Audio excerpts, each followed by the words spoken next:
वालेकुम मेरे प्यारे व्यूवर्स। तो चलिए आज हम स्मूदी बनाने जा रहे हैं वेट लॉस के लिए। ये मेरे पास ब्लूबेरी है, 2 कप के बराबर होंगी। 6 टेबल स्पून मेरे पास प्रोटीन पाउडर है।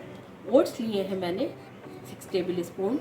ग्रीक योगर्ट जाएगा और 1 ग्लास मिल्क जाएगा।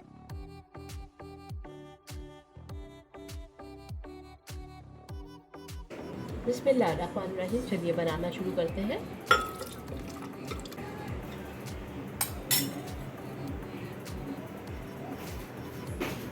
प्रोटीन पाउडर 6 टेबल स्पून है।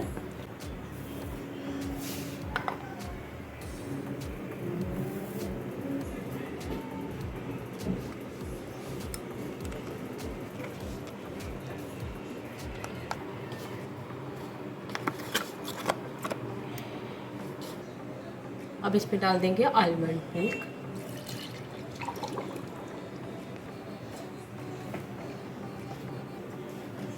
बिस्मिल्लाहिर्रहमानिर्रहीम। बनाना शुरू करते हैं।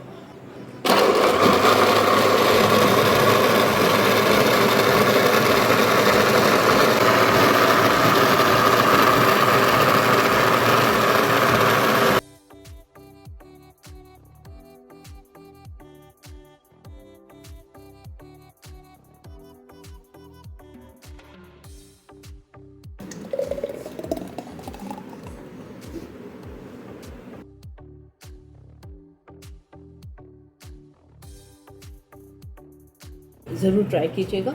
इसी के साथ इजाज़त चाहती हूँ। अल्लाह हाफिज़।